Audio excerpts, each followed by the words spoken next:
everybody, welcome to the show.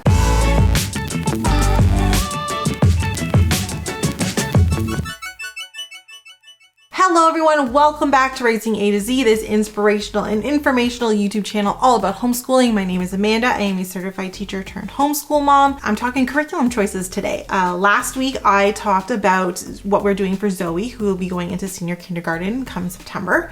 And I did a whole rundown on what curriculum she's using. You can find that link over here. And today I thought I would do a rundown on what I'm going to be using with my oldest daughter, Alexie, who will be starting grade 2, technically, in September. I can't actually believe that Alexie is going to be in grade 2. That just seems so wild to me. This past year has been very, very exciting. Kind of late summer of last year, like in August 2021, she kind of like the whole reading thing clicked. And so she went from like not reading anything to now she can read pretty much everything in less than a year. And it has been so incredible to watch. Just watch her like learn how to read, but also watch her like fall in love with reading, watching her like find books that she likes. And like I catch her like sitting in her bed reading books and listening to books and following along. We've had a couple like audiobooks, listening to an audiobook and reading like the written text at the same time, or like actually like reading different types of materials and books and stuff on her own. So that's been really, really cool to watch. And it's also been kind of like a little bit liberating as a homeschool mom, because I can literally like, hey, do this activity, or here's a couple pages in your workbook. And she can actually like manage to get through a whole bunch without needing assistance. And so I can actually give her some work to do and work with Zoe for a few minutes, and she's like gone. There's actually been times where I was actually like, it's like, hey guys, we're gonna start our workbooks. And then I turn around, she's like, oh, I'm already done.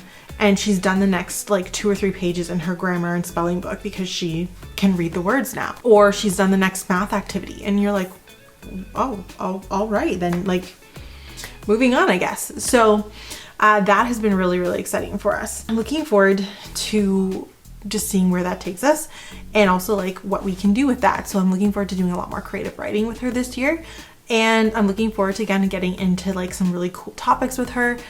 And so yeah, that's what I'm gonna do. Before we get into exactly what curriculum I'm gonna be using with her this year, I want to make sure that you guys are subscribed and that you've clicked the bell to get notifications so you know when I'm putting out new videos or new things. I'm going to be doing a whole video on planning next year and what that's going to look like and how I do that coming up. So you'll definitely want to make sure that you get the notifications so you can get to watch that really cool video. Like with Zoe's video last week, I'm going to go subject by subject. I think that's the easiest way to do it.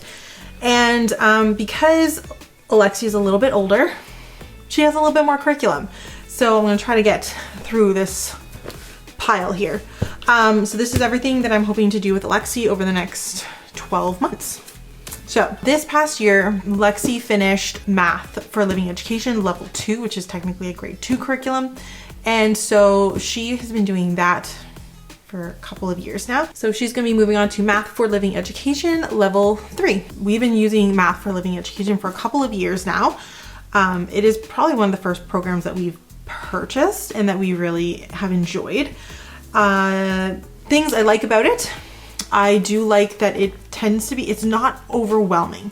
So they do ask you questions, they ask you to try and do some work, but it's not like they're asking you to do 20 addition questions, or they're not asking you to do 20, like I find some workbooks, they're asking you to do things, so many of the same thing, that it gets really, really overwhelming for kids, and they get bored or they get irritated because they already know how to do it and they don't want to do it 15 more times, right?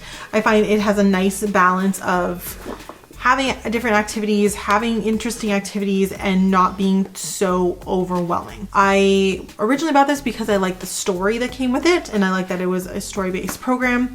Being honest, we never read the stories. I find the stories, not that they're hard or uninteresting or anything like that, I just find they take time, and they're not necessary for using the program, in my opinion. The stories sometimes explain, but really I can just skip to the explanation at the bottom and work that way. I don't really use the stories, but they're there if you want them. If that's something you find important or exciting or your kids are really latching onto, definitely use it. I do like the Math for Living Education because it comes with different manipulatives at the back. So different pages, hundreds charts, multiplication facts charts, all of those kinds of things are included. You rip them out and laminate them, which is fantastic. And I also like that this one includes the solution manual. Now that the math is getting a little more complicated, it includes it right in the book. Like, you don't need a teacher's guide to do this program, which I really, really like. The one downside to this program, it's not Canadian. There's no metric. There's no metric, and it's not Canadian money. But I don't think it really matters.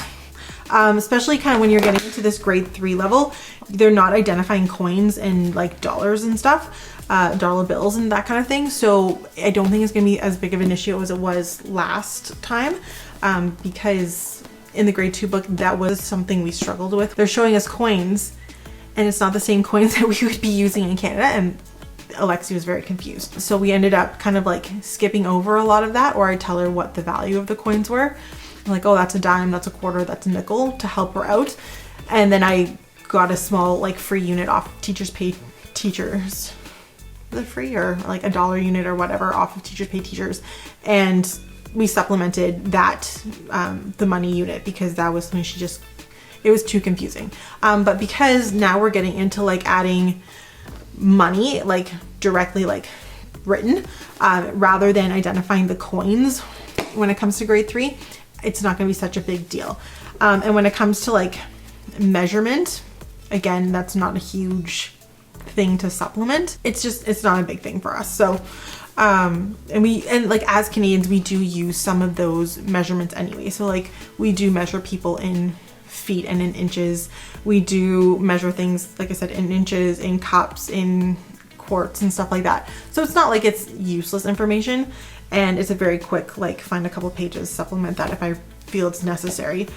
Because the thing is, as Canadians, we don't really use milliliters and liters and all that all the time. And it's not a huge units to like supplement, you know what I mean? Like, it's a fairly quick supplementation going from American to Canadian. So that's really my only problem with this, is that it's American. If it was Canadian, it would be perfect, in my opinion, for us, right? Everyone's different. We really like it. And so she's going to be starting the level 3, which is the grade 3 level, despite the fact that she's not in grade 3. So Alexie really kind of jumped ahead in her math for a couple of years, especially at the beginning. And so she's a full grade ahead.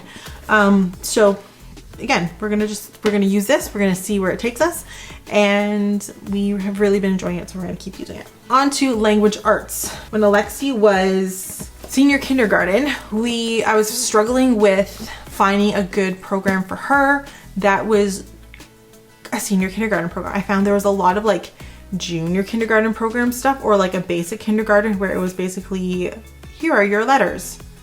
And that was it. And then you got into like grade 1 stuff where they were already talking about words, and there wasn't anything between like letters and words. Like, there wasn't a lot of programs that were kind of like that second step of kindergarten or second year of kindergarten, until I found Chalkboard Publishing. So this is Alexie's language arts program for next year. So Chalkboard Publishing is Canadian, which is nice because I love not having to teach spelling that is American. Because that's just confusing. Gray and favorite and color and all that. So that's kind of a nice thing. So once we did that, that's what Zoe's gonna be using. You can see what she's using in the last video. That kind of got us onto this Chalkboard Publishing, and that is what we're using now. So basically this is going to be I got 4 books for Alexie for the whole year. So from September to September of next year. So September 2022 to the end of August 2023, Alexie is going to do these 4 books. So let me show you what we got. So basically, let's start with Canadian Daily Language Skills. This is essentially like a grammar, spelling, sentence structure type of book. So it has, first of all, I love this. It is such a nice program because, let me show you. Every day, you can do this every day if you want. We just do one box. So if we only do spelling or whatever 3 times a week or 4 times a week, we only do 1, 2, 3, 4. But basically it is a couple activities that we do every day, and it's like 3, 4 questions tops. Simple questions, and then we move on. So, and it's teaching, like I said, grammar, spelling, punctuation, sentence structure, verbs, nouns, like all those kinds of things, but they're in very small chunks and very digestible. And so we do this every single day. This will probably last us all year because we are doing these kind of like half-page little bits. And then it's nice that every Friday, I believe it is, there's like a bigger writing prompt. So there's like these bigger writing pieces included in this, and it tells you, walks you through how to do it, how to use the grammar and the vocabulary and all of that. So it's a really nice, very simple way to do grammar and all of that stuff that's kind of boring without being like overwhelmingly like, here is a page of information. You now need to correct it, or we're going to sit here and go through all of your work and tell you everything you've done wrong. It's a very simple way to like introduce it, and it just becomes like a really kind of like quick thing in the morning. It's really not difficult. Like Alexie can read all of this stuff, and so she's actually able to do this almost completely independently by being able to read. So this we do every single day. Then we alternate. So we start with phonics. So phonics, we are going to do this whole workbook. This is probably going to go September through the end of January. And she's going to do the phonics. So she starts with this, and then she goes and does a couple pages of this. And like I said, I love these books because I find it's activities kids like to do. So this is a lot of like coloring, matching, games, find the right blends. Like it's a lot of activities children like to do. Pick the right word to fill the sentence. Like it's things that kids tend to enjoy doing. It's not overly, like it's not boring stuff. Like it's kind of fun, quick things to do that they enjoy doing it. So we're going to use this for phonics, September to kind of probably end of January. Alexie does 1 section of this, 2, maybe 3 pages of this, because they're fairly simple activities. She can usually get through that. Once she's done the phonics, then she's going to move on to spelling. Again, Chalkboard Publishing. I really like this book. I like it because it's very simple. It outlines things really well. It's not overwhelming. Again, like I find a lot of workbook programs are overwhelming. But what I really like is, like, for example, we typically do like a 3-day work week where we do spelling 3 days a week. So like this is 1 week of spelling. So we do spelling practice 1 day, a few days later there's another set of activities, and then day 3 there's like a word study page, and then at the back of the book it actually has like a space to do your like mini spelling test.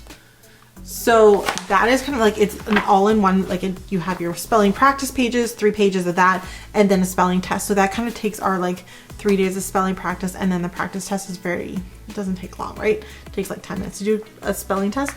So that's kind of nice. It just like, it has everything you need to do spelling with kids, and it goes really well with this one and with this one, right? So they all kind of work really well together.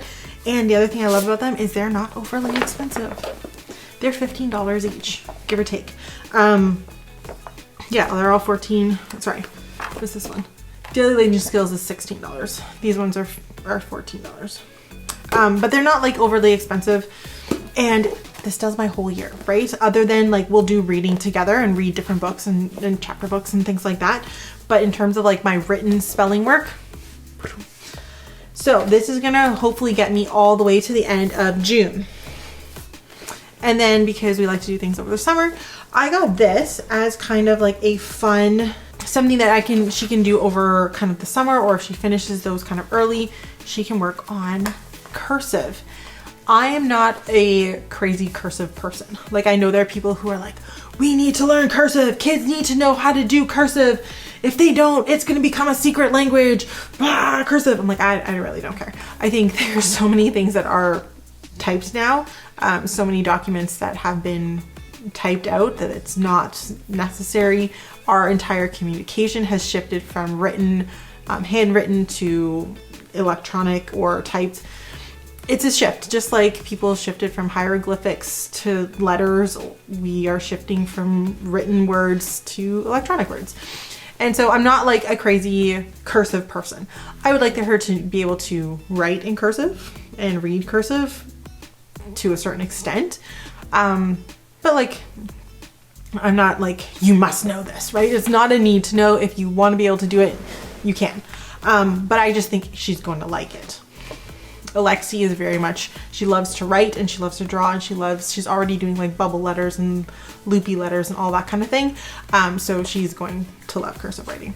So this, again, it is very similar to what I'm using with Zoe with this, where she's doing daily printing practice. This is daily cursive practice. And it goes through how to draw the letters, which is really, really nice. Practice them. And then at the back, it has word lists to practice writing, numbers, names of cities, colors, different things to get you used to writing words and to connecting those words, connecting the letters together. So again, this one was $10. Like, it's very, very inexpensive. And it has kind of everything you need to kind of introduce it to her, and then she takes it where she goes, right? I'm not overly, like I said, not overly concerned about cursive, but I know she's going to enjoy it. So this can be like a fun activity for her to do over the summer, and work on that and work on spelling her own words, and we're doing her own writing in cursive. So that is what we're going to do with Alexie. For French, so Alexie is getting older. We are French Canadian, so we are trying to incorporate more French. Is not as easy as it sounds, because French curriculum is so ridiculously hard to find. Like, so hard to find. I'm so irritated with French curriculum that it's difficult. So in the public system in Ontario, kids who are learning French, they typically don't learn it until grade 4 if they're doing core French, if they're in an English program, unless you're in immersion, and then that's like a whole other thing over in immersion. But there's not a ton of like written curriculum for immersion. Yeah, it's hard to find immersion curriculum. And then the stuff that you're finding for immersion is often for native French speakers. So you're getting like stuff out of Quebec, which is a slightly different dialect. Or you're getting stuff out of France, which I'm not gonna, like, my kids are English speaking. They do have some French Canadian background. They do speak some French. They don't particularly like to speak French, but they do understand it. A grade 2 French curriculum from France is going to be way too advanced for Alexie, who's in grade 2 here, despite all of that, right? So it's very hard to find curriculum to begin with, and it's very hard to find curriculum that is at the right level. And then a lot of you would say, like, oh, just go to Quebec. Well, Quebec has a lot of strict homeschooling rules. You have to basically use and teach a lot of what's already in the school. And so there's not really a ability or an interest in innovating curriculum for homeschoolers, because homeschooling Quebec is so strictly regulated, and like, you must teach this at this time. These are the topics you're covering. This is what you need to be accomplished. Here's the curriculum that that is approved. Like, so there's not a lot of innovation coming out of Quebec, which would be kind of our closest allies when it comes to French. So I'm kind of left making things up. There are some things out there. It is available. You can find it. It's just a little bit trickier. Alexie in grade 2 is working on this. This is the Canadian curriculum, French Smart, in level 4, which, other than the kindergarten, yeah, so they make a kindergarten in this, and then there's no grade 1, 2, 3. It just goes straight to grade 4, because that's when French is introduced in the public system here in Ontario. So this is the closest thing I can find to kind of like what's her level. It's nice. I find it slightly advanced. It's a little bit boring, but it's not too bad. Like, there are some fun activities that are in here. There are some like word searches and matching and counting and all those kind of things that she likes to do. It's not the worst. It's just not the most exciting. So this is kind of what she's gonna be doing. She's gonna be doing a little bit of this. And then I also kind of splurged. The one big curriculum splurge I did this year was I invested in Rosetta Stone. They had a sale, which is why I'm such a huge fan of being on email lists and checking for sales on programs that you're interested in, because they had a sale. where it was, you could get a lifetime membership to Rosetta Stone for unlimited number of languages. I think it was 179 US.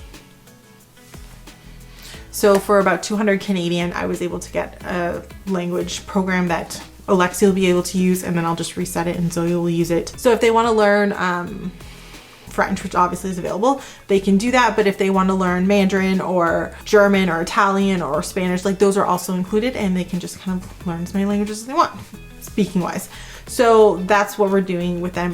She's going to be working on Rosetta Stone, which is on the computer, which I think will be exciting for her because she's never had like an online program before. So that is one thing that we are going to be doing with Alexie, is the Rosetta Stone. In terms of science and social studies, we are a unit study family. We like to do unit studies, and I like to let the kids pick what unit studies they're going to do.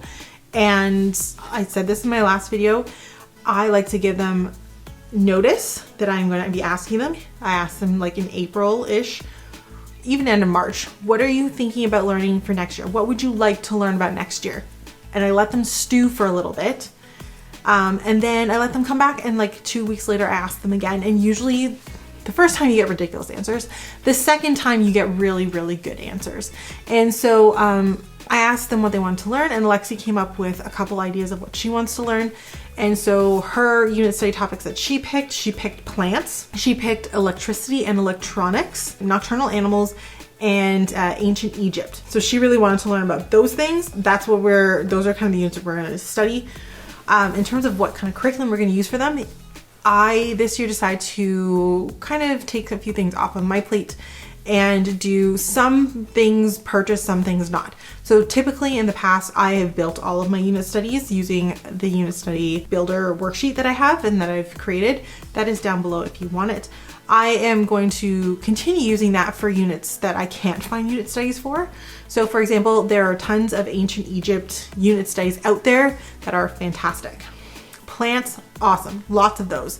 I mean, like I go on Pay Teachers, and you can find so many, and at so many different price points and hitting so many different age brackets and stuff, that it's a really great resource. I can spend $5 and buy a whole plant unit study for $5 and have literally printed off. And then I use that, like when we do units, it's both kids, right? It's Zoe and Alexie. So I sit down with them and I can print off their worksheets and give it to them, and we can work together and fill them in and do the different things together. And I help Zoe more because obviously she's younger, but Alexie can do a lot independently as well.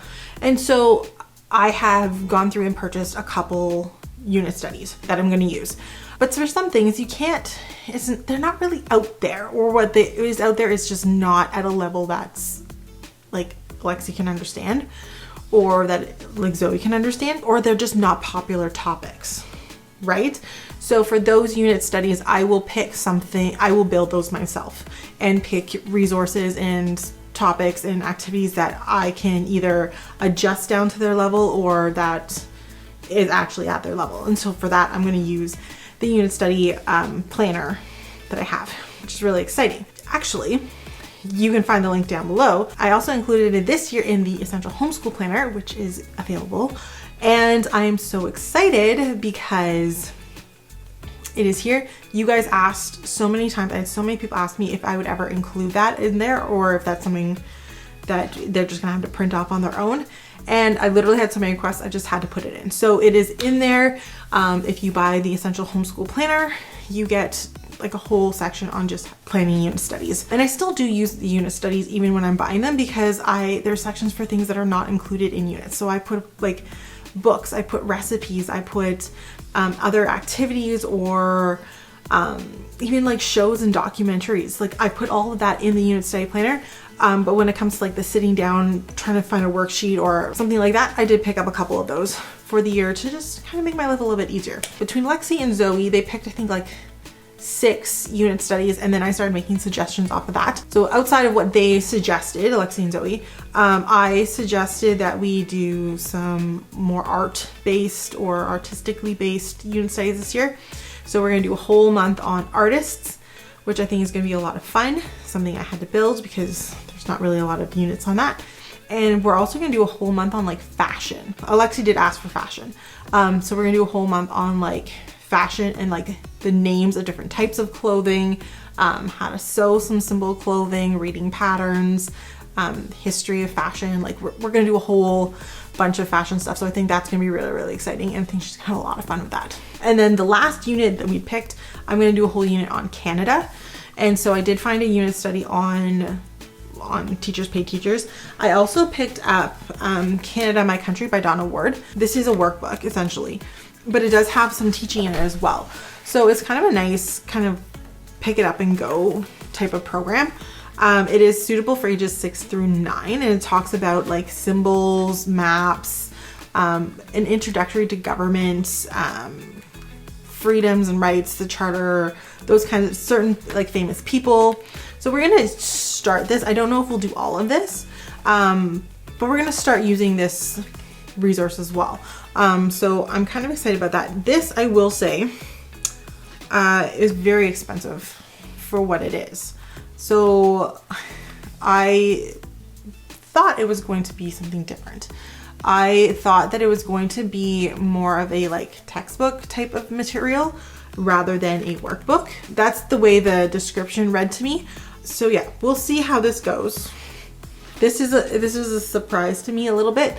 So we are going to use it. I do like it. I just wish it was not $35. Because like when I look at things like this is actually thicker than this. And this is $16.99. And yeah, I just wish it wasn't $35. But I think it's gonna be a good resource for us to have. I can use it with both of my kids, and I think it's gonna be an interesting something to do.